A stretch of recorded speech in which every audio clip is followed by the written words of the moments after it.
nayeba soki na histoire na biso basi ba perquisitionner ndaku ya Maman Marthe, to ya Maman Sifa, to ya ba Maman nyonso ya ba opposant ya kala. Mais nous avons beaucoup de bas, kasi na escalier les akasina. Nani ya kosala nyonso ko ete atika kaka. Si demain Salomon Escadela, Mike Mukeba et les autres qui sont en difficulté ne trouvent pas gain de cause dans la démarche que vous avez, est-ce qu'ensemble pourra aller aux élections sans Salomon, sans Mukeba, sans Safou, sans les autres, avec de multiples perquisitions? Est-ce que vous pensez qu'en dehors de la procédure judiciaire ou du droit, ensemble, ou Moïse Katumbi a-t-il un problème personnel que nous ne connaissons pas avec Félix Tshisekedi? La CENI n'organise pas les élections pour elle-même. Elle est appelée à organiser les élections pour le peuple congolais. Et le peuple congolais a des représentants. Il se reconnaît dans un certain nombre d'acteurs politiques de la majorité, mais aussi un certain nombre de leaders politiques de l'opposition. Nous aussi, nous préparons les élections et nous préparons la population à résister à l'imposture. Parce que lui, ce qu'il appelle élection, c'est la fraude électorale. Dans ces conditions, on n'aura pas d'élection apaisée. On n'a pas besoin d'être un féticheur pour les contrats. Et puis, Bakanga Salomon, pourquoi ensemble, les grands partis politiques, là, les militaires belés, les militaires bino, enfin de l'IHP. Est-ce que les bino moko bakoja parti, au fin de si bango, ou bien aux la plabé? Franck Diongo aurait été arrêté parce qu'il a mis quelques éléments de sa sécurité à la disposition du président Moïse Katumbi à Kinshasa. Pourriez-vous nous confirmer cette œuvre? La sécurité de Diongo ne fonctionne pas comme la brigade spéciale de l'IDPS qui exhibe des machettes à ciel ouvert. Et des machettes que M. Kabouya a promis à ciel ouvert. Il a dit que les membres, les militants de l'IDPS, tous les combattants vont porter des armes. Il a dit ça à haute voix sur la place publique. Et on a vu ces armes. Et lui et ceux qui portent ces armes blanches circulent librement dans le pays, continuent à opérer. La brigade spéciale continue à prendre même des taxes sur des motocyclistes à gauche, à droite, dans le pays. Machette à la. On a comprendre que Salomon Escadela, la femme de Diongo Bazali, un prisonnier politique, Bazali, un prisonnier personnel, il y a des côtés. Est-ce que c'est vrai ou c'est faux?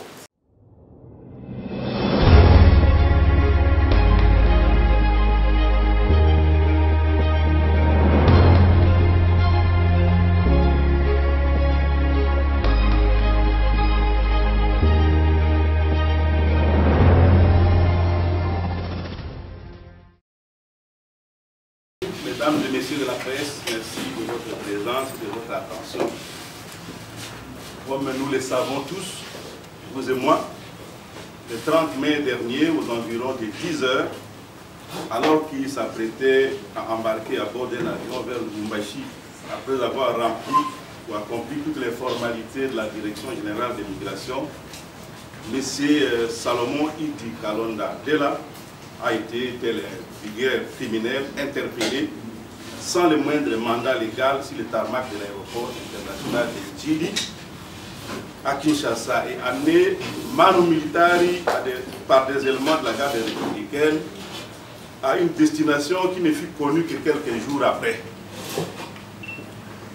Pour justifier cette forfaiture à l'endroit de l'opinion tant nationale qu'internationale, de fausses accusations ont été mises à sa charge et malencontreusement rendues publiques en date du 5 juin 2023, soit 7 jours après, au cours d'un point de presse animé par un officier de renseignement militaire avant de transférer l'infortuné à l'auditorat militaire.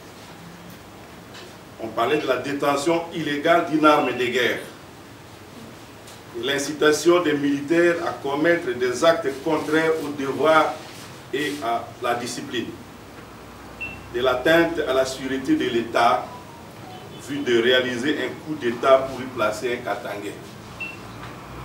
Nous avions, connaissant M. Salomon Idi Kalonda Dela, au cadre du parti Ensemble pour la République et conseiller spécial du président Moïse Katumbi Chapwe, des raisons suffisantes de dénoncer cette forfaiture et de prévenir l'opinion qu'il n'y avait rien de vrai et de consistant dans ces montages grossiers, ce que nous avons fait dès le 7 juin par une communication à la presse.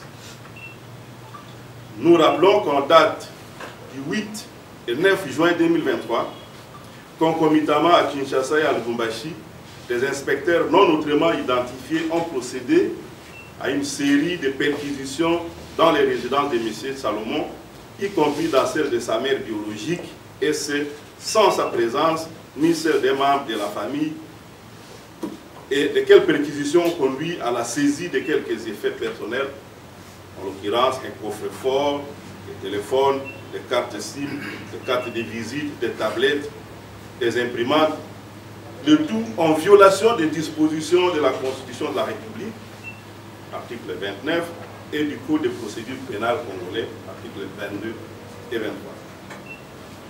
Après son enlèvement, décrié par toutes les personnes connaissant les lois et procédures irrelatives dans notre pays, et un mois de détention arbitraire et illégale dans les conditions aussi violentes, cavalières qu'inhumaines, mais honteusement habillés. Maintenant que les avocats ont eu accès à lui et aux éléments du dossier, nous voulons partager avec vous ces jours des informations irrelatives en vue d'éclairer l'opinion. L'arme dont les spécifications ont été communiquées par le service des renseignements militaires en accusant M. Salomon Kalonda d'en être le détenteur illégal n'a jamais été en sa possession. Cette arme a été reconnue par l'honorable sénateur Augustin Matata Pogno, qui, dans un tweet publié le 7 juin, indique ce qui suit. Je cite: le pistolet Jericho attribué faussement à M. Salomon Idi Kalonda, collaborateur de Moïse Katumbi, appartenait plutôt à mon garde de corps qu'il avait reçu en bonne et due forme de la police depuis que j'étais Premier ministre. Cette arme a été perdue le 25 mai, le jour du sit-in. Nous avons appris aussi que les services attitrés en étaient informés. Que reste-t-il encore de cette accusation? Rien. De l'incitation des militaires à commettre des actes contraires au devoir et à la discipline. Les trois éléments PM assurant la sécurité de sa résidence à Lubumbashi y ont été affectés par leurs autorités hiérarchiques.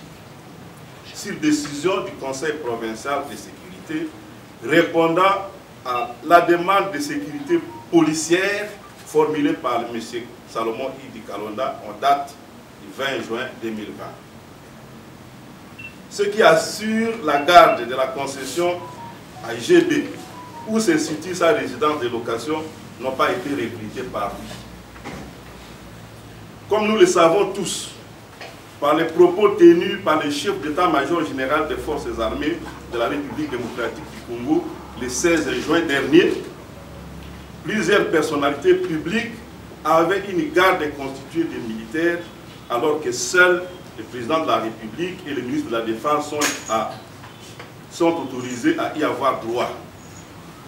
Qu'on mette fin aux mauvaises affectations des militaires, c'est très bien, mais là, M. Salomon n'a rien à assumer de ce que les autorités militaires faisaient de leurs hommes avant le 16 juin, avant la déclaration du chef d'état-major général des armées.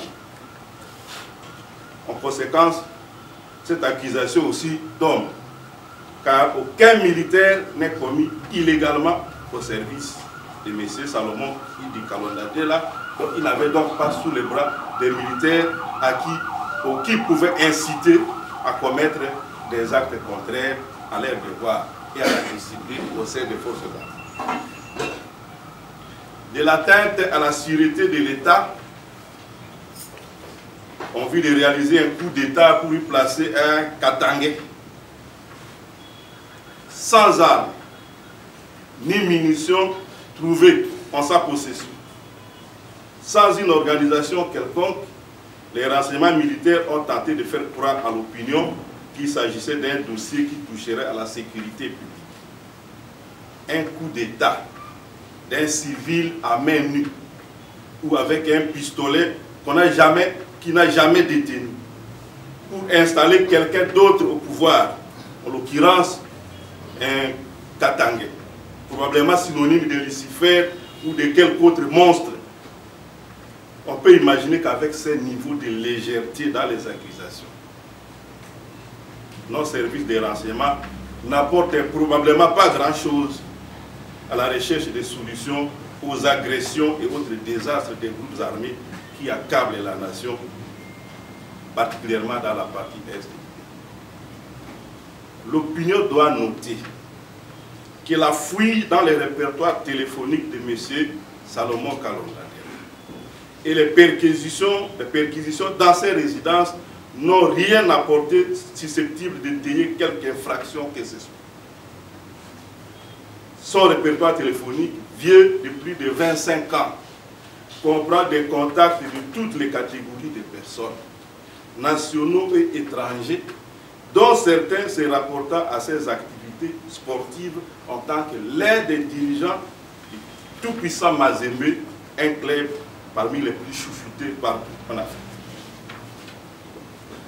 Quant au contact d'un certain général étranger, il ne s'agit que de celui du point focal commun à l'ancien président d'Irasop, qui était M. Félix Antoine Tshisekedi, qui une fois avait été chef de délégation, une délégation qui comprenait également l'honorable Moïse Katumbi, les deux avec leurs collaborateurs, qui devraient se rendre à Addis Abeba avant les élections de 2018 à la rencontre du président en exercice de l'Union africaine de l'époque, qui n'était autre que M. Paul Kagame. Et c'était pour le compte de l'opposition congolaise. Quand les chefs se rencontrent, les collaborateurs aussi peuvent se rencontrer et échanger des numéros. S'agissant d'un prétendu contact avec le mouvement M23, c'est un grossier mensonge qui n'a été appuyé d'aucun élément de preuve jusqu'à maintenant. La façon dont on a cherché à diaboliser Ensemble pour la République dans cette affaire est des plus insultantes et des plus ignobles. En alléguant que nos communiqués sont d'abord envoyés pour censure au Rwanda avant leur publication, sans le moindre élément de preuve. Si certains officiers de renseignement ne savent même pas reconnaître dans un téléphone qui comprend des échanges de messages téléphoniques, qui a envoyé et qui a réceptionné les messages, on comprend pourquoi nos forces militaires, si mal renseignées, tournent parfois en rond dans leur engagement sur certains fronts. Le communiqué indexé avait été publié à Lubumbashi à la suite d'une réunion du comité directeur du parti. C'était un communiqué qui appuyait les efforts de FARDC en suggérant au gouvernement de la République de nouer une alliance, non avec les pays soupçonnés de soutenir l'agression ou la rébellion, mais plutôt avec un des pays de la SADC qui a une expérience dans la lutte contre les groupes armés et qui est aguerri pour cela. Plutôt que d'aller du côté de l'EAC, dont certains membres sont cités parmi les agresseurs. L'histoire nous a d'ailleurs donné raison sur cette question. Bref, cette accusation également est cousue des fils. En contrepartie de ce que nous venons d'évoquer, nous rappelons qu'une vidéo devenue virale dans les réseaux sociaux a dévoilé à un moment donné tous les plans concoctés par les services de l'état-major des renseignements militaires cherchant à lier à tout prix M. Salomon Idi Kalonda au mouvement M23. Dans cette vidéo, en effet, on attend clairement de nommer Michel Mokaria, détailler toutes les sollicitations dont il a été l'objet pour atteindre ses finestes projets. Ces derniers se dit prêt à témoigner devant toutes les autorités compétentes à condition qu'on lui garantisse la protection. Le président de la République a lâché publiquement à Mboujemaï, à l'occasion de la célébration du jubilé d'argent de l'épiscopat de Monseigneur Kassa, qui ne ferait aucune concession ni aux droits de l'homme, ni aux libertés des citoyens pour tout celui qui serait accusé d'atteinte à la stabilité et à la sécurité nationale. La boucle est bouclée. Mais la question que nous nous posons, c'est celle de savoir, et si le président de la République était induit en erreur? Si les accusations d'atteinte à la sécurité de l'État étaient basées sur de faux indices ou un travail bâclé au niveau des services de renseignement, va-t-on continuer à maintenir dans les geôles des personnes innocentes? Nous concluons que M. Salomon Idi Kalonda Dela est totalement innocent des accusations portées contre lui et fait l'objet d'un montage grossier de services en vue de nuire à sa personne, à l'organisation politique à laquelle il appartient, précisément en ces moments déterminants où approchent les échéances électorales. Cette cabale est probablement orchestrée suite à la montée en puissance de l'opposition politique, et particulièrement du président national de notre parti, Ensemble pour la République. Tout compte fait, il s'agit d'une affaire plus politique que judiciaire. C'est pourquoi nous n'avons pas autre chose à demander que la relaxation pure et simple de l'infortuné, qui a passé déjà plus d'un mois dans les geôles alors qu'il n'a commis aucun forfait, aucune infraction n'est établie à sa charge. Je dis et je vous remercie, je me mets à votre disposition pour certaines questions. Na histoire na biso basi ba perquisitionner ndaku ya mama Marthe to ya mama Sifa to ya ba mama nyonso ya ba opposant ya kala na ina ye ba soki na bongo esalemaka to esalemaka ya mibale na lingina ye ba moke okonzi moko ona ete soki olandaki ye alobi adapi ndai devant Nzambe kakotaka makambo ya justice apesaka mpe mot d'ordre te po ete moto akota toaki sikoyo ndenge nayeba menu arobo okoloba na nsima escalier eza kasi nani nani akosala nyonso po ete atikala kaka na molongo wana lobi yango nalingi kosolola po ete ozala na émission na ngai solola solola na bana mboka bayebana. Merci. Je voudrais savoir, je voudrais renchérir un tout petit peu la question de Mme Follette sur la mémoire. Le président Tshisekedi a déclaré tout récemment, lors d'une émission présentée par sa propre porte-parole, que lui n'a jamais interféré dans les affaires de la justice. Pour rappel, avant que Vital Kamerhe ne soit libéré, le président a déclaré à Goma que M. Kamerhe est un homme correct, honnête et sérieux. En même temps, il a ajouté qu'il avait un rôle à jouer dans ce pays. Tout cela se passe avant qu'il ne soit acquitté. Toute analyse faite, on peut penser que les propos du président ont eu une influence sur les comportements des juges qui plus tard ont fini par acquitter Vital Kamerhe. Donc c'est une sorte d'interférence implicite. Deuxième cas, nous avons vu que Etei Longondo et Willy Bakonga ont été arrêtés pour des faits que nous connaissons. Mais on a appris par la suite que les deux personnalités ont été libérées à la suite d'une grâce présidentielle. Ils sont allés même chez eux pour dire voilà, on nous a accusés injustement, mais le président nous a libérés. Jusqu'à demander à leurs électeurs de voter plus tard pour le Tshisekedi. La question de savoir s'il est à mesure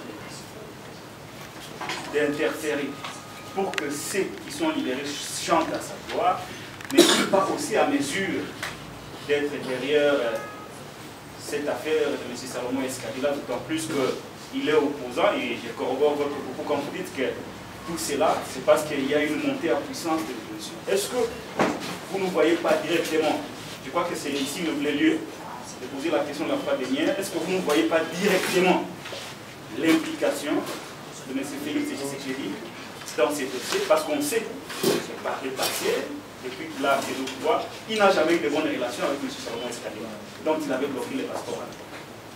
Est-ce que vous ne voyez pas directement sa mémoire? J'ajoute, vous avez dit que les dossiers plus politiques que judiciaires, vous avez jeté par demander la libération. Est-ce que vous pensez vraiment que les moyens à votre disposition vous permettront de décanter une affaire qui est très politique mais aussi personnelle entre la personne du chef de l'État et l'individu Salomon Escadilla? Tout récemment, l'opposant, le revivant Franck Diongo aurait été arrêté parce qu'il a mis quelques éléments de sa sécurité à la disposition du président Moïse Katumbi à Kinshasa. Pourriez-vous nous confirmer cette ère, au cas où vous auriez quelques informations? Et puis, selon certaines informations, monsieur le secrétaire général, nous avions aussi appris que M. Moïse Katumbi Tchapé, le président d'Ensemble, a refusé d'adhérer à l'union sacrée de la nation vision chère au président Félix Tshisekedi, et que quelques délégués, quelques émissaires de celui-ci étaient dépêchés à Lubumbashi pour le consulter. Je cite ici un certain Franck et un autre qui s'appelle M. l'abbé Jacques. Pourriez-vous confirmer ces informations qu'il y a des émissaires du pouvoir à Lubumbashi et que M. Katumbi aurait refusé d'adhérer à l'union sacrée? Merci. Complément d'information. Je vais commencer par la question parce que l'ensemble a quand même une grande expérience sur la procédure de la décrispation politique en RDC. C'est pour ça que son président quand même fait l'exil avec ses lieutenants pendant plusieurs années. Alors ceci est considéré comme un élément de chantage du régime pour aller dans les négociations avant les élections, schéma 2015-2016. Si demain, Salomon Escadilla, Mike Moukebaï, j'aurais bien voulu que vous puissiez nous donner aussi la quintessence et la procédure sur un des lieutenants d'ensemble, Mike Moukebaï, pour en explorer le dossier. Et les autres qui sont en difficulté ne trouvent pas gain de cause dans la démarche que vous avez. Quelles seront les dispositions ou les mesures adoptées par ensemble, ou les stratégies sinon, qui vont vous aider à aller ou non aux élections dans la posture ou la posture dans laquelle vous vous retrouvez actuellement? Est-ce qu'ensemble pourra aller aux élections sans Salomon, sans Moukebaï, sans Safou, sans les autres, avec de multiples perquisitions? Deuxièmement, est-ce qu'ensemble est dans une posture de négociation à ce jour, si vous serez demandé par Félix Tshisekedi d'aller au dialogue avant les élections? Je suis très content, M. Olivier Kamita est là, parce qu'il faisait partie des négociateurs, qu'avant d'aller aux élections, il a besoin de reformuler la décrispation politique. Est-ce qu'ensemble est partant à cette démarche? Complément d'information, selon, parce qu'on va partir de rumeurs, parce que c'est sur base des rumeurs que Salomon a été arrêté, c'est sur base des rumeurs que des maisons ont été perquisitionnées, des ensembles, et sur base des rumeurs encore, d'autres militants, cadres des ensembles et d'autres opposants pourront être arrêtés. Est-ce que vous pensez qu'en dehors de la procédure judiciaire ou du droit, ensemble ou Moïse Katumbi a-t-il un problème personnel que nous ne connaissons pas avec Félix Tshisekedi? Je ne ferai pas comme mon confrère Patrick Lukala. Je vous remercie. Je vais tenter de répondre aux questions qui sont déjà soulevées. J'espère que je ne vais pas oublier l'une ou l'autre. Je commence par les questions de Ngala. Dans l'histoire en Boka Nabiso, est-ce que perquisition ici seulement, il y a des boti, il y a des acteurs politiques. Je résume. Dakissa, quand Kondo Sphinx a limité à combattre le régime Banda, il y a Maréchal Mobutu, il y a Joseph Kabila. Et le Pérenaya a été dans la salle ici. Pourquoi la mission de Moïse Katumbi, pour poser à partir de la mission payée, puis dans la salle ici. Tangia, Olivier Kamitatu, vous allez pour la Mokopé, il y a Bassal ici, donc il y a un collaborateur, pour Moïse, escadé là, na Bolo. Est-ce que pour la malheureux Balouba, pour la acte posa pouvoir, vous allez qui na bombanda na bango, et tinda, ba soda, ba policier, ba salle ya parquet, pour perquisitionner, pour tala, pour ça la contrôle, na ça ba mbeto, ba tiroir, ba moire, ba nzungu, ya Mama Martin, to ya musu super na mukoze de paix satangwana. Ah oui, Maman Martin, la maman à Félix, qui était aussi un bras droit de son père, qui était aussi proche. Lui-même a dit qu'il a passé 3 quarts de sa vie à Haïti, au côté du Sphinx. Est-ce que, et là, comme Salema, na Mzee Kabila, ou bien na Mobutu, ou bien na Joseph Kabila, pour contrôler cuisine, salon, chambre et à Maman Martin. À ma connaissance, non. Aïbi au Wanate, au grand côté. Et ça le matin. Et ça, il y a des bossos. Pour Nangaï, il y a participé Mao. Pour qu'il n'y ait pas de Mama Koko, il y a Moula Soukoumouami. À qui pour voter, parce que si il y a un maboka qui pour voter, pour avoir la carte, il y a mais Azala, il y a pour ça la terre, dans ma capitale, engagement politique. Na misala oyo mwana ya pesa okende ko traumatiser okende on dirait ko luka ko provoquer ko précipiter li wana bukangi déjà mwana na ye après bozo landela na ba niveau ya ndingona eza eloko moko et bimi même na morale o ezalaka ya isika to samelaka to ezalaka na bokoko na biso c'est quelque chose d'ignoble à mon avis. Ce n'est qu'un as. Donc, pour les gens qui ont été pour ça, les matés, ils ont été là. Mais bon, ça, ils ont été tombés dans le côté. Au contraire, la mise sur le bateau, la bimi, le bateau,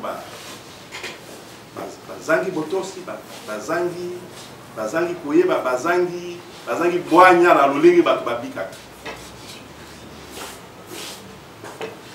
Yami Balé, la Linga, la Bolobi, président de la République, a pindaï dernièrement, ce qui le 7 juillet, il y a porte-parole naïe, qui est à Kotaka, Makambo, il y a justice. Justice, à reconnaître l'indépendance Nango, mais ce qu'on a dit, Malouba est président de la République, où il y a le bac dans Mboujimaï.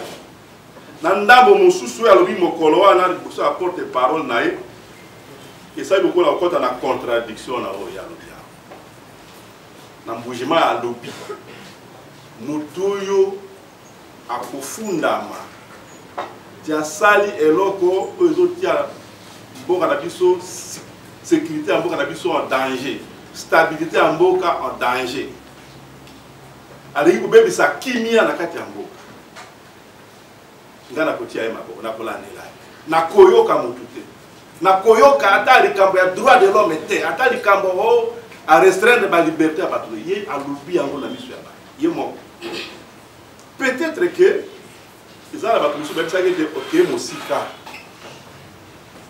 olobi oyo okokaki koloba te yo lokola mobateli ya mobeko mokonzi mobeko likonzi ya mboka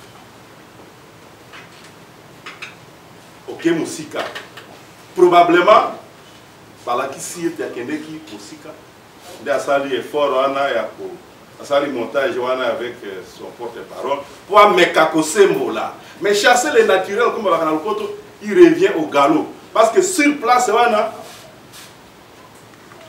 à reconnaître que oh ya salaki pour justice bonga hein ils ont bonga kaka te a vu déception. C'est quand même un aéroport comme ça, pour la qualité de ça. Donc, la monnaie, on a, en amont, en aval, mais est contredire. Mutumoka lobia wake. Mutumoka lobia wake. Nani? Non, non. Ce qui, oui, alors, c'est Patrick. Alors, que Maloba est président de la République. Et c'est pour influencer. Attention, il n'a pas ça pour influencer. Oh, il y a lobby. Et puis pour influencer Bazouzité. Le président de la République a dans la qualité, la qualification, il a la responsabilité. Il est le commandant suprême des forces armées. Et je veux dire que l'armée, il y a service et ordre, il y a mis beko, il y a commandement. Ce qui bateau, il y a service, il y a armée. Service de renseignement. Basali Mbeba. Basali Moussala Bango Malamute. Il est commandant suprême à Bokangami, ça dit que bon. On a appelé ça comme une injonction dans le service à la justice. Mais avant tout, comme la justice, aux Alaki, il y a armée. Ils ont assez de responsabilité directe. C'est lui le commandant suprême des armées et de la police nationale. Ce qui Mbeba et Salim Mikuna, il ne peut pas dire que non. Parce que ce que il y a Tinda qui était, à côté ça dit tout le monde n'a pas salakian. Ce qui, bah Salim Abi, Bazou et tout le monde, c'est que quand il peut ça bango et tout le monde est victime. Voilà, on a pour le bas, dans mon tour, on a évité ce qui n'a pas eu malade, mais c'est à peu près comme ça que je vois les choses. Bissot, le pôle Rassort, rassemblement des forces politiques et sociales acquises au changement, pour te dire ça qui est élection et Salema. La souka ya mandat ya Mibale, il y a le président Joseph Kabila. Et tout boya qui tentative vers le 3e mandat, avons-nous eu quelque chose à voir avec le pouvoir au Rwanda? Non. Pour combattre la dérive vers l'idée du 3e mandat, les forces politiques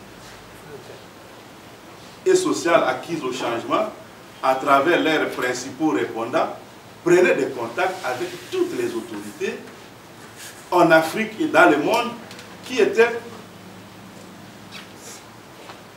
en mesure de nous être utiles, de conseiller nos dirigeants, d'aider à canaliser ce qui se faisait vers un consensus national, vers des élections apaisées. Ce n'était pas seulement avec les pays, le président Kagame comme le président du Rwanda, c'était aussi même avec les anciens chefs d'État comme Thabo Mbeki, Obasanjo, les anciens présidents. On les avait aussi rencontrés d'une manière ou d'une autre. Et le président Kagame, aux approches de nos élections de 2018, il était le président en exercice de l'Union africaine. Il y avait des missions parfois de l'Union africaine, la commission de l'Union africaine qui venait ici. Dans le cadre de sa responsabilité comme président de l'Union africaine, le président du rassemblement, à ce moment-là, c'était après la mort du président Etienne Tshisekedi, le président du rassemblement, qui était maintenant Félix Antoine Tshisekedi, est allé à Addis Abeba à la tête d'une délégation dont faisait partie Moïse Katumbi. Salomon Escadel était de cette délégation et tant d'autres. Peut-être le président Olivier aussi, parce qu'ils étaient en exil. Certains partaient d'ici pour les rencontrer en exil, pour mener des démarches dans l'intérêt de la nation. Voilà ce que je sais. Patrick a posé beaucoup de problèmes. Moi, je ne peux pas revenir sur le fait que ceux qui ont eu des propos ou ceux qui ont eu un alignement dans le sens du soutien au président de la République ont été blanchis par la justice, ça qu'on les ait remplacés par les vrais coupables. Le monde a vu, l'opinion nationale aussi a vu. Je ne reviens pas sur ça, c'est un fait évident de notre société. Que ce soit Kamere, Teni Longondo, Willy Bakonga, ça, ce que vous avez affirmé, tout le monde l'a constaté, il n'y a rien à ajouter à ça. Est-ce que nous soupçonnons que le président, agissant de la sorte, peut aussi influencer l'attitude des juges sur les cas qui lui sont défavorables, les gens qui s'opposent à lui, avec qui il n'est pas en bon terme. C'est possible.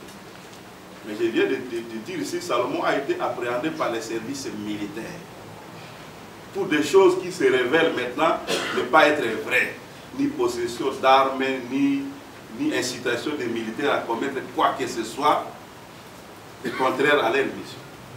Donc, sur base de faux renseignements militaires, qui va tirer la conclusion? Est-ce que les services de renseignement militaires ne sont pas capables de dire nous avons commis une erreur, on présente des excuses, on va témoigner auprès de l'auditeur militaire que non, là, on a maintenant des éléments qui n'en étaient pas ainsi. Est-ce que c'est la justice militaire, au niveau où les dossiers est instruit, qui va arriver à la bonne conclusion que finalement le dossier il est vide? Ou bien c'est l'état-major général ou le commandant suprême qui va dire non, là, les bêtises que vous avez commises dans ces dossiers suffisent pour qu'on ne les poursuive pas. Dans tous les cas, nous venons de démontrer qu'il n'y a rien dedans. C'est vide. M. Salomon est peut-être retenu là-bas. D'abord, il est retenu de façon arbitraire. Ceux qui tiennent à les garder espèrent peut-être que en les gardant longtemps là-bas, un miracle va s'opérer, une infraction va tomber du ciel et on va s'en servir pour confirmer qu'il méritait d'être là-bas. Mais en l'état actuel des choses, sa place n'est pas là-bas. Sa place n'est pas là-bas. Donc, si le président a influencé des choses d'une manière ou d'une autre, en tout cas, lui-même a affirmé que lorsque vous êtes accusé ou soupçonné d'atteinte à la sécurité publique, à la stabilité du pays, et il ne va pas en démontrer, hein, il va vous poursuivre, il va vous régler votre compte. Peu importe ce qu'on dira sur les droits de l'homme ou la restriction des libertés citoyennes. Il a dit lui-même de sa propre bouche. Moi, je n'ai pas besoin de commenter, c'était en français facile.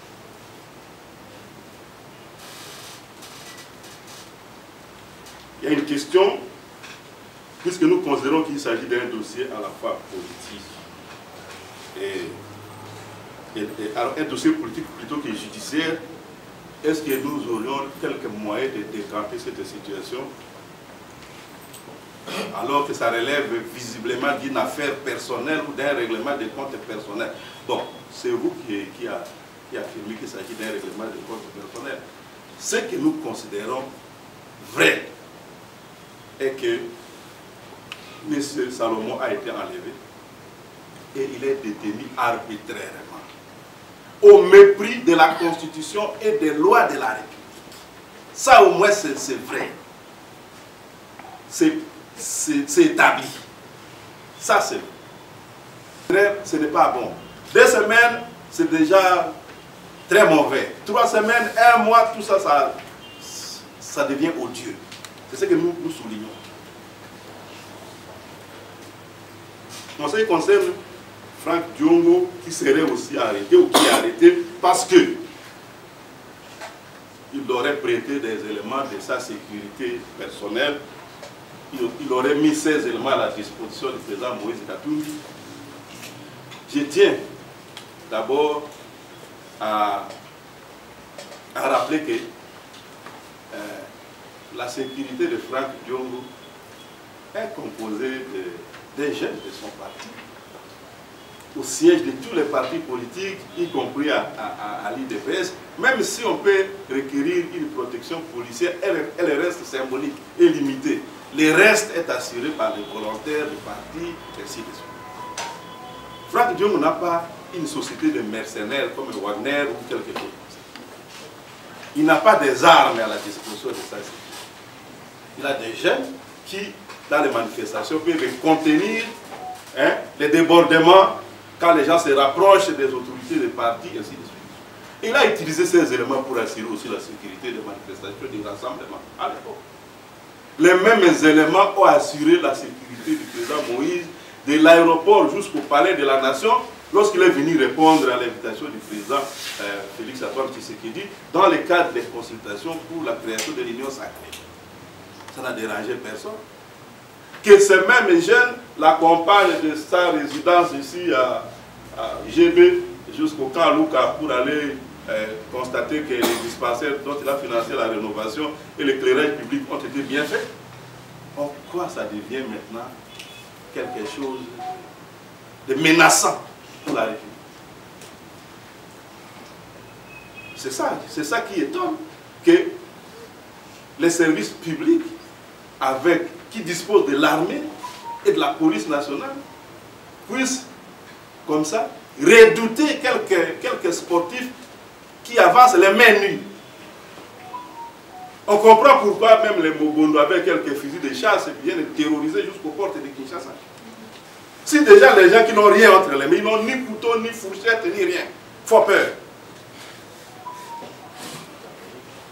A fortiori ceux qui viennent avec des calibres 12 ou quoi pour opérer. On comprend pourquoi il faut beaucoup de dégâts. Parce qu'on est désemparé devant toute organisation quelque peu structurée. Donc moi, nous sommes étonnés de voir que cette histoire de sécurité de Franck Dion puisse faire l'objet de poursuites et de tout ce qui se raconte à ce sujet. Parce que tout le monde sait de quoi il s'agit. La sécurité de Diom ne fonctionne pas comme la brigade spéciale d'élite de Vest, qui exhibe des machettes à ciel ouvert. Et des machettes que M. Kabouye a promis à ciel ouvert. Il a dit que les membres, les militants de l'élite de Vest, tous les combattants vont porter des armes. Il a dit ça à haute voix sur la place publique. Et on a vu ces armes. Et lui et ceux qui portent ces armes blanches circulent librement dans les pays, continuent à opérer. La brigade spéciale continue à prendre même des taxes sur les motocyclistes à gauche, à droite, dans les pays. Machette à la. C'est ça. C'est ça qui est... C'est plus que 2 poids 2 mesures. C'est plus que ça. Parce qu'on laisse prospérer ce qui est dangereux. On laisse prospérer les comportements mauvais citoyens et on empêche ceux qui veulent s'assurer d'un certain ordre dans ce qu'il faut. C'est eux qu'on inquiète.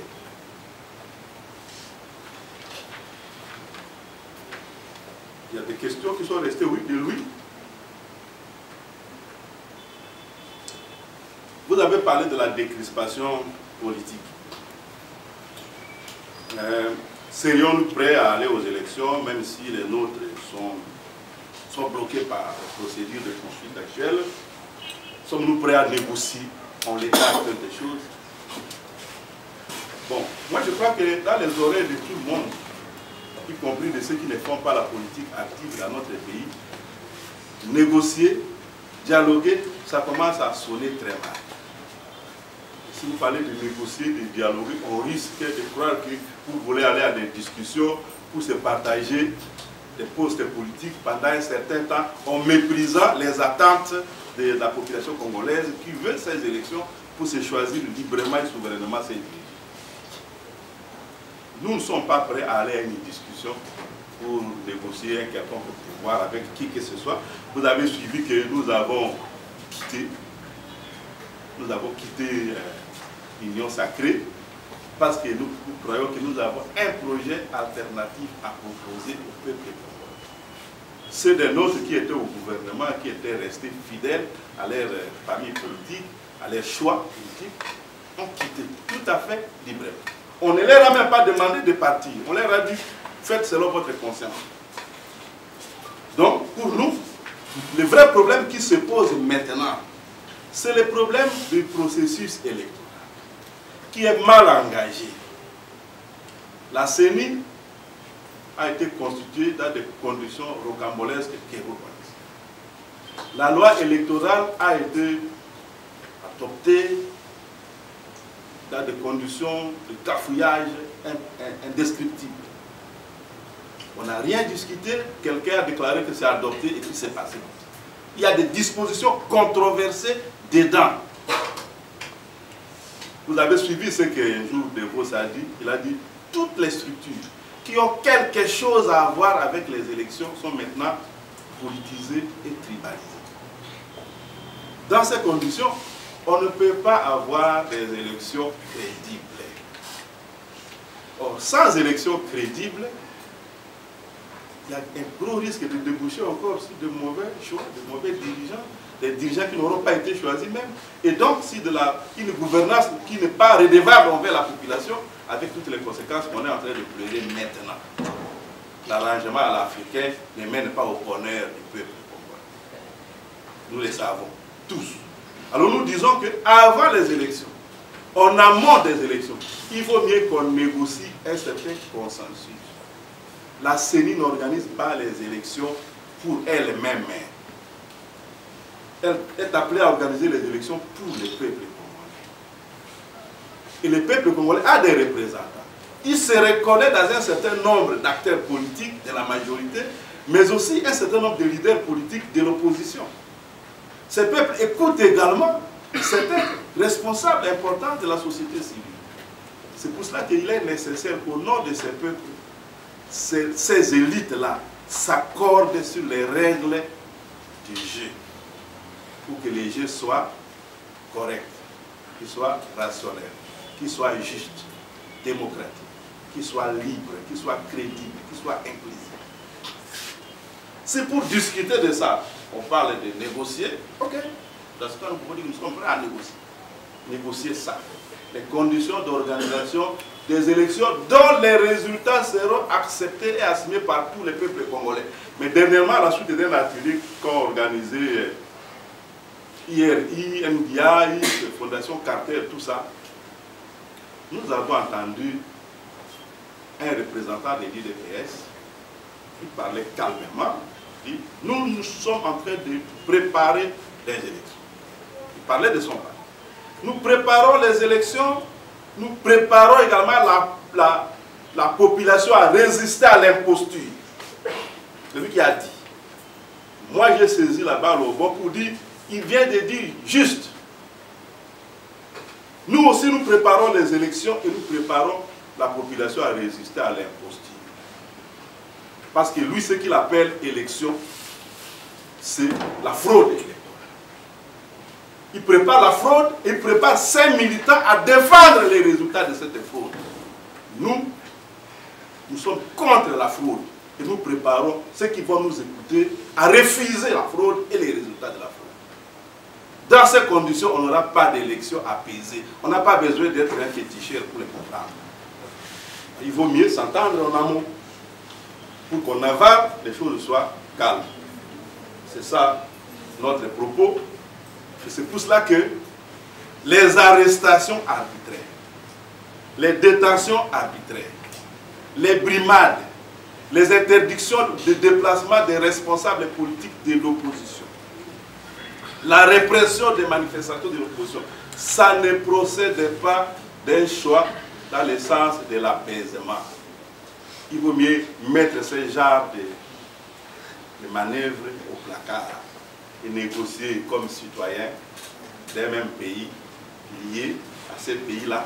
Et donc, les devenir est commun. Nous devons nous mettre d'accord pour que, quelque part, nous jouions ce que notre génération peut jouer en vue de laisser à la prospérité un Congo nouveau. Le Congo qui était celui du rêve des pères de notre indépendance. Voilà ce que nous pouvons dire. Voilà. Nous avons deux questions. Première question, l'IDPS est allé partir à la socialiste. Il va y avoir des slogans dans la rue. Le peuple d'abord, là, il a des droits. Malgré que tout l'état des droits, la Congo, ils ont existé, que tout ça, c'est là. Il va péter à Jésus-Christ. Alors, le peuple d'abord. Pourquoi pas ceux qui, la politique, c'est d'abord un résultat. C'est total, l'IDPS est ensemble. En 2018, ensemble les grands partis politiques parce que vous avez des députés pour le cas de l'IDPS. Alors la logique, il y a ensemble les grands partis politiques. Depuis Bakanga Salomon, même que Moukeba, c'est bon, si tu le veux, Moukeba, il va y avoir le tribalisme. Mais Salomon, ce qu'a dit la Bakanga, la population nous se yémi na bosolo te. Attends moi, Mouké, à côté de la Salomon. Mais pourquoi ensemble les grands partis politiques, là, ma militaire est belé, la militaire n'a pas enfin de bouche. Parce que tout ce que tu as dit, c'est la rappel. Est-ce que vous allez binomoko bakonja parti au fin d'ici bango ou bien vous posez la plan B? Alors la deuxième question. Na oyo sur le bami ya bandeko nanga balobi na français na lingala. Ngai na comprendre que Salomon Escadé là, la femme de Djongo Bazali, un prisonnier politique, Bazali, un prisonnier personnel, il y a des côtés. Est-ce que c'est vrai ou c'est faux? Beaucoup. La réponse à cette question est tout à fait simple. Écoute, tous les moyens légaux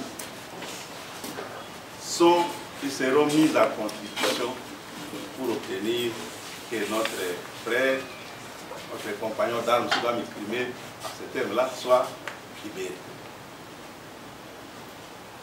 La justice est faite pour les gens qui ont enfreint les lois.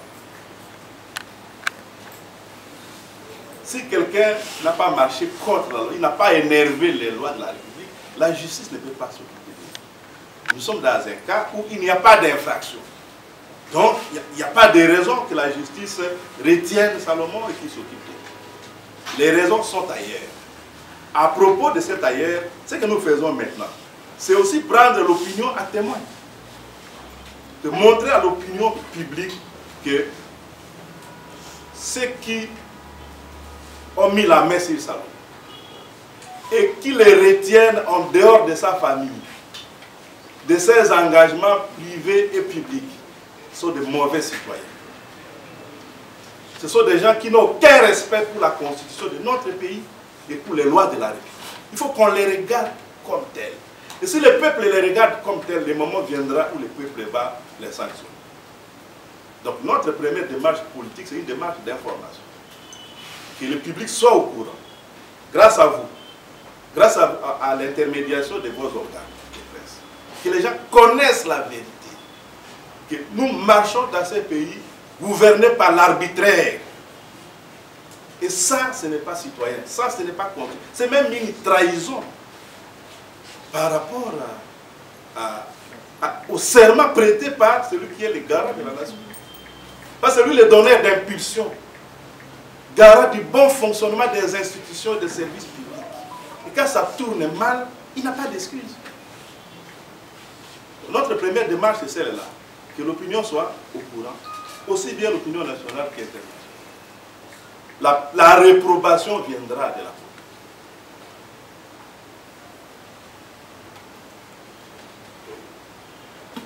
Il y a une question à propos d'un certain Patrick, général proche de Kagame, qui serait correspondant régulier de M. Salomon. Non. J'ai répondu à cette question, mais je reviens sur ça. Le fameux monsieur, le fameux général Patrick, a été le point focal auprès du président Kagame pour la délégation d'Irasop, conduite par monsieur Félix Antoine Tshisekedi, président de l'époque d'Irasop. Délégation dont faisait partie des collaborateurs du président Tshisekedi et aussi M. Moïse Katumbi, notre président, ainsi que certains de ses collaborateurs, dont Salomon. Vous savez comment ça se passe. Quand vous allez à une rencontre avec d'autres officiels, on échange toujours des numéros de téléphone. Ce n'est pas tout le monde dont vous avez pris le numéro de contact qui va garder un contact régulier avec vous. Certains gardent ces contacts. Ils peuvent échanger avec vous un bonjour, ou comment vous allez, quelles sont les nouvelles. Mais s'il y avait quelque chose de compromettant, les messages, on peut me les imprimer pour mettre dans le dossier, pour mettre sur la place publique. S'il y avait des propos compromettants là-dedans, on les aurait mis. Vous croyez qu'on peut arrêter quelqu'un, nous attendre de dire qu'il est faussement accusé et garder les preuves comme quelque chose qu'on a en cachette? Non. S'il y avait quelque chose de compromettant, ceux qui l'ont accusé auraient déjà mis ça sur la place publique. Donc, s'ils n'ont pas mis sur la place publique, c'est qu'il n'y a rien. Voilà la vérité. Ça a été leur point focal à eux tous, là-bas, auprès de celui qui était le président en exercice de l'Union africaine. J'ai répondu à la question en amont. Dialogue, négociation éventuelle, et que notre frère serait comme une sorte d'objet de chantage, une sorte de butin. Des monnaies d'échange, comme on dit. Bon, heureusement que vous avez utilisé serré. Même vous avez conjugué au conditionnel. Donc moi, je ne peux pas répondre au conditionnel.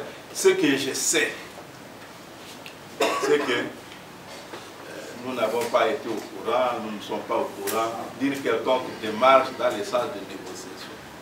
Et comment est-ce que nous pouvons aller aux négociations en ayant les poings liés, les mains liées? Là, c'est ça justement que nous décrions. S'il y a quelque chose, c'est une négociation, il faut des règles de jeu acceptées par tous. Si vous prenez les nôtres, vous les ligotez, vous les mettez là sur la scène, vous dites, bon, négociez. Hein? En sachant que si vous n'êtes pas d'accord, lui il va payer. Hein? Lui sera mis en mort. Lui sera maintenu en prison. Là, ce n'est plus une négociation, ça devient un chantage. Hein? Donc, nous ne sommes pas au courant de ce genre de négociations. Mais en l'état actuel des choses, étant donné que ceux qui ont posé ce genre d'actes, ceux qui sont à la base de ce genre de forfait, n'expliquent pas à l'opinion nationale ce qu'il y a au juste, il est tout à fait normal que les gens spéculent, qu'ils mettent toutes sortes d'hypothèses, hein, parce qu'ils ont horreur du vide. C'est le vide qui crée ça.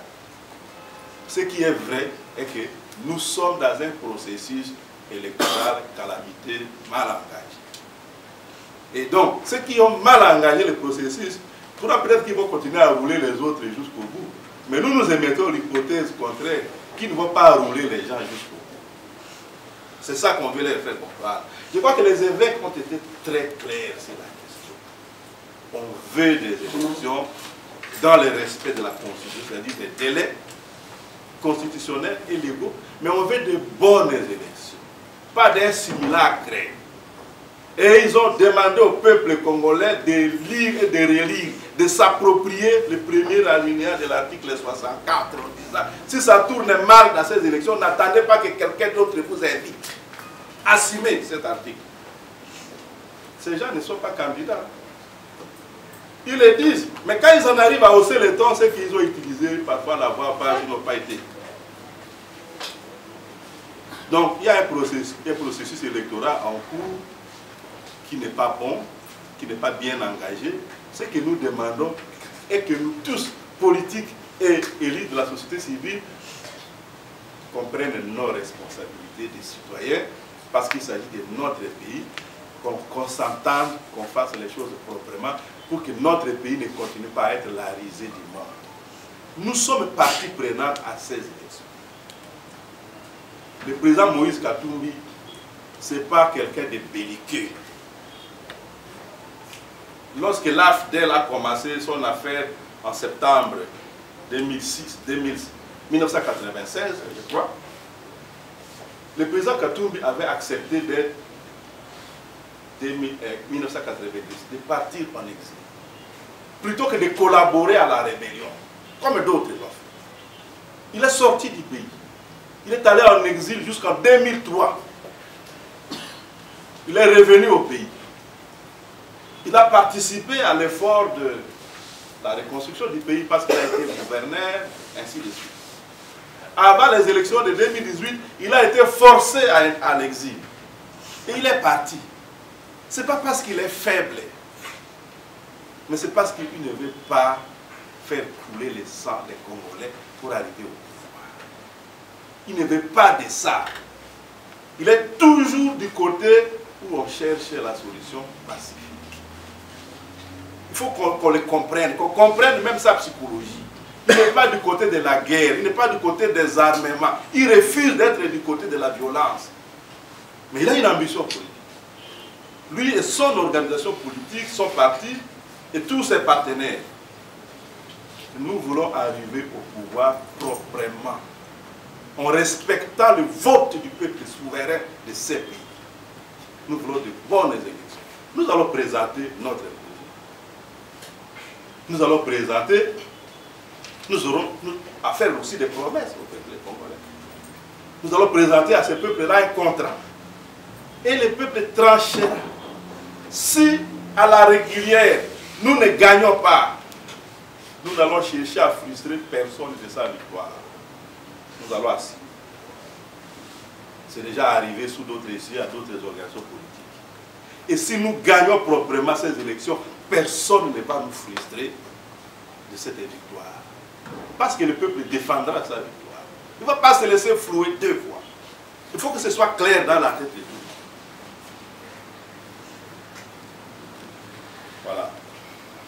Mais on n'a rien à voir avec des histoires de connivence, de complot, on ne parle pas. Maintenant, pourquoi nous ne condamnons pas l'agression rwandaise qui est cachée derrière les M23? La question est revenue même dans la bouche de plusieurs ministres du gouvernement, qui ont oublié qu'ils étaient les ministres de la République, qui ont endossé la vie des politiciens actifs en train de se battre pour le pouvoir, comme si on était déjà en campagne. Je suis tenté de demander, on veut que nous condamnions l'agression, et que le président Moïse Katumbi condamne cette agression dans quelle langue, de quelle manière, avec quel ton. On veut qu'il compose une chanson ou qu'il fasse quoi? Parce qu'à Goma, quand il est allé assister les sinistrés, après avoir délivré un chèque de plus de 300 000 $ pour connaître les sinistrés de Volta là-bas,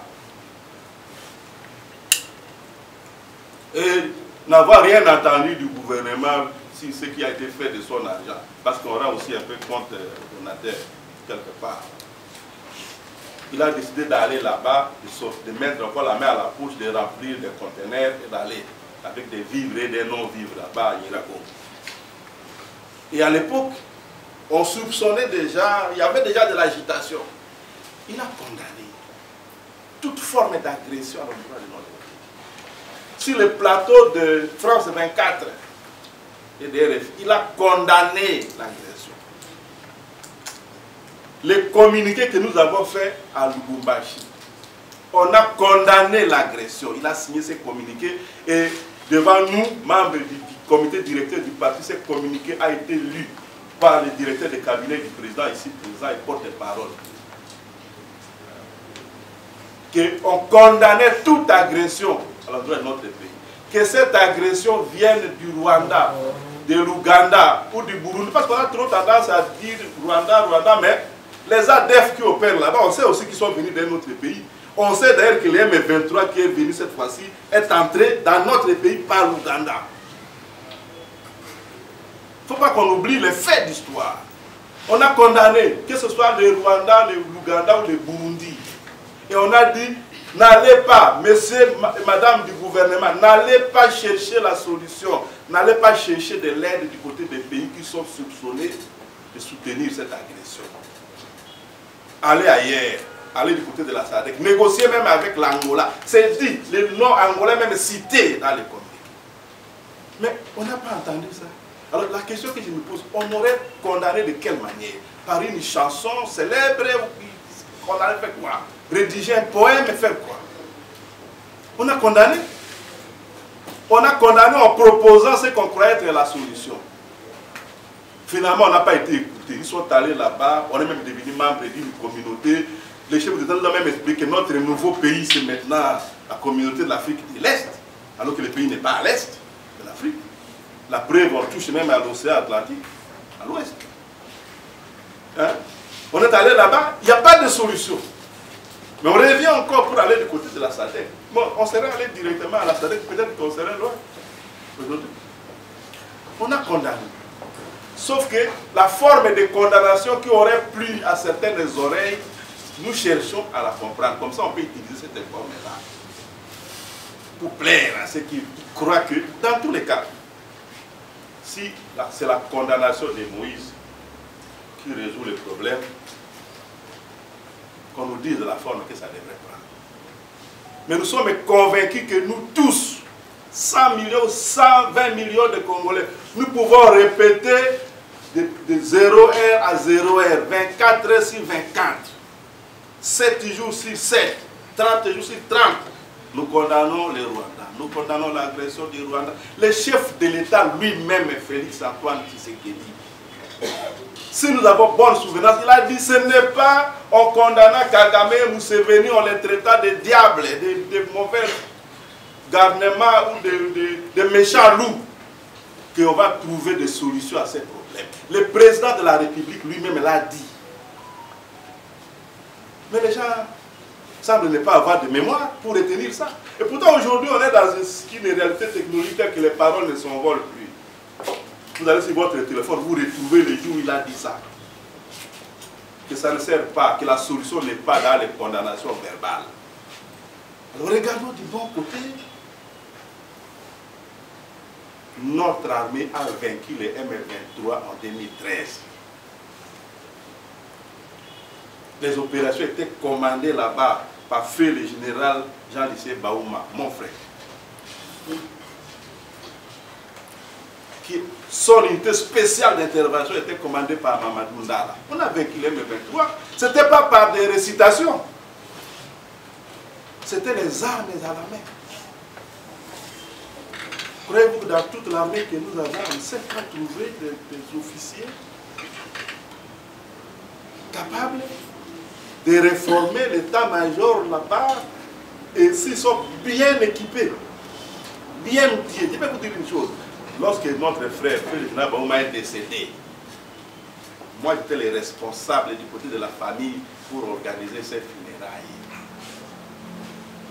L'ancien chef d'état-major général de l'époque, le général Etoumba, je peux le citer. Le général Amis Tangofor, le général Amouri qui venait de prendre sa retraite à la police, le général Bindou venait à la maison tous les jours pour qu'on voit comment on allait faire.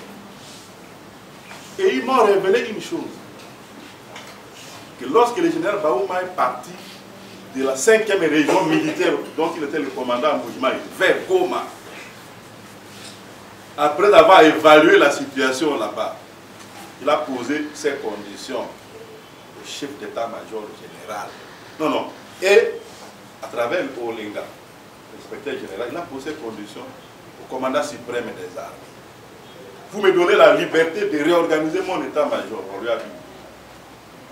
Si je demande quelque chose, il faut me donner.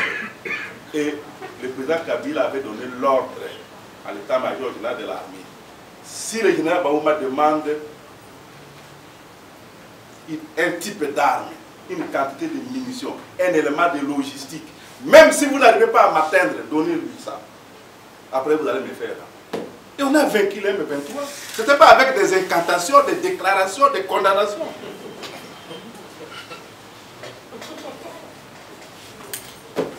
Voilà.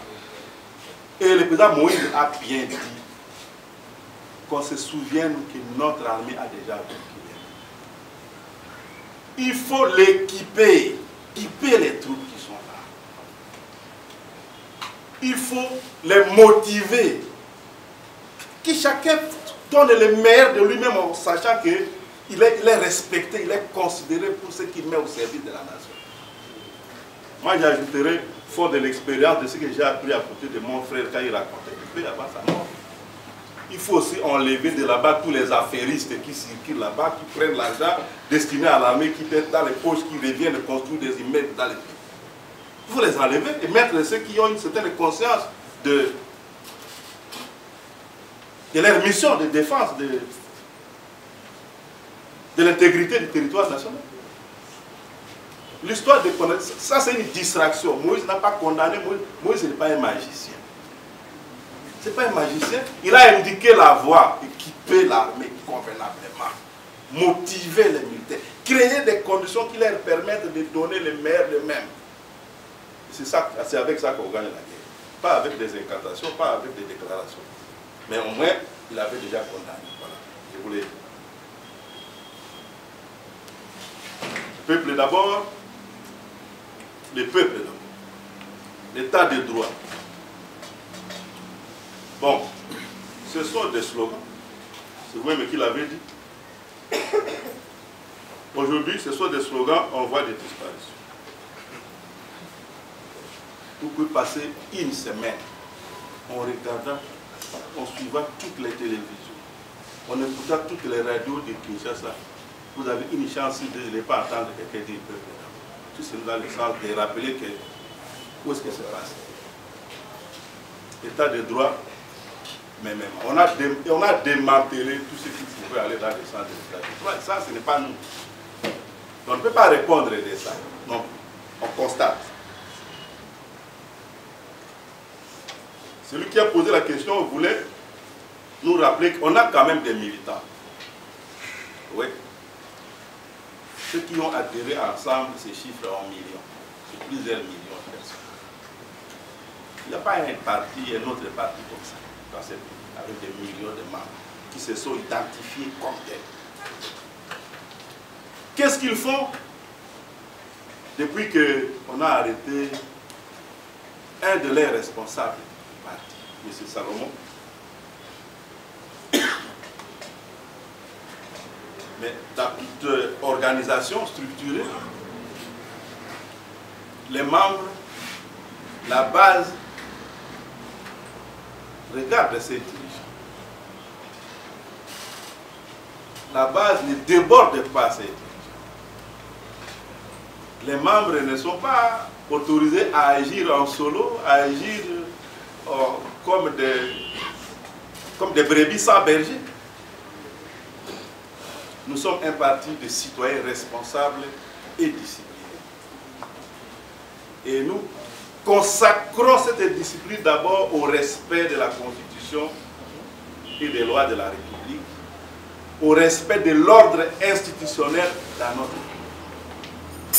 Nous sommes dans une démarche pour raisonner ceux qui ont le pouvoir de manière à ce qu'ils dirigent ce pays dans l'intérêt de tous, qui respectent les droits de tout le monde. La justice, dans son essence, est faite d'abord pour protéger les faibles. Ceux qui n'ont pas les armes à la main et qui ne se mettent pas en position de se défendre tout seuls ou d'agresser les autres. Nous voulons rappeler cela. Nous avons intérêt à instaurer dans notre pays un État juste. Et nous voulons prêcher par l'exemple. Nous n'attendons pas d'arriver au pouvoir pour montrer que nous sommes de bons citoyens, respectueux des lois et des procédures en vigueur dans notre pays. Il y en a qui s'agitaient d'appareilles circonstances, qui seraient descendus dans la rue, brûler des véhicules des personnes innocentes et casser. Même arrivés au pouvoir, ils ont continué à voir la barbarie comme un réflexe initial. Principal. Nous ne sommes pas un parti de barbares. Tout ce que je peux dire. Nous suivons la procédure. Nous irons jusqu'à épuisement de tous les moyens légaux et pacifiques. Nos gens seraient allés dans la rue pour réclamer avec de la violence la libération de Salomon. C'est peut-être dans ça qu'on allait trouver des infractions. On n'a pas accepté de les faire 50. Parce qu'on est nous-mêmes. On est les ressemblés. Voilà ce que moi je peux dire à ce sujet. Est-ce que c'est aujourd'hui, c'est un prisonnier personnel? En tout cas, ça y ressemble beaucoup. Parce que la justice n'a pas d'outils pour les poursuivre, à mettre entre les mains des juges pour qu'on l'entende, pour qu'il s'explique et qu'on démontre en quoi il a enfreint les lois. Alors, ce qui est de l'arbitraire relève souvent du pouvoir politique dans nos États qui se cherchent encore. Et les propos que le président de la République a tenus en Boujima, ils ne sont pas loin de l'enfoncer. Quand il a dit, on va parler, droit de l'homme, restriction de liberté, je ne vais pas en démordre. Donc c'est vous qui êtes derrière tout ça. Malheureusement, il n'était pas en train de dialoguer avec la presse comme vous. Il parlait à sens unique. Vous serez là, vous allez lui poser la question. Donc c'est vous. Voilà. Vous avez posé la question, la dernière, sur la sécurité. Je pose la question de perfect. Renseignement à l'époque de Mobutu et renseignement maintenant. Bon, je ne suis pas très bien placé pour juger le service des renseignements, mais ce que je sais, c'est qu'à l'époque de Mobutu, des gros efforts, je le sais parce que j'étais du côté de l'armée, j'avais des frères dans l'armée, je vais de vous citer un personnage. Ce que je sais, c'est qu'à l'époque de Mobutu, et beaucoup peuvent témoigner, on mettait beaucoup plus l'accent sur la formation. Il y avait un certain professionnalisme, même si une partie de ce professionnalisme était utilisée au service du pouvoir absolu d'État.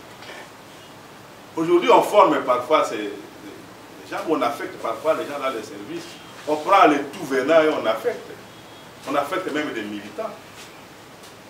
Nous apprenons que un jour, si on vous arrête, les gens qu'on déploie sur la route, là, hein, si vous avez mal à partir avec eux, quand ils préparent le passage ou l'après-passage du cortège du président ou d'un autre de la présidence de la République, entrez en contact avec eux, vous allez vous rendre compte que beaucoup ne sont pas à leur place dans cette uniforme. Donc, la qualité des acteurs est probablement faible aujourd'hui à tous les niveaux, du fait que les formations n'ont pas suivi. Il n'y a plus d'exigences de qualité, il n'y a plus de sanctions. Regardez même quand on déploie la police autour de nous ici, s'il y a un événement, on déploie la police, regardez bien. Vous verrez qu'il y a plus d'officiers que de personnel de police. Vous avez déjà vu où ça fonctionne comme ça quelque part. Voilà, mais ce sont des questions délicates qui méritent des réformes en profondeur. Et nous espérons qu'une fois arrivés là au pouvoir, nous allons prendre le courage d'assumer ces genres de réformes pour le bien de tous.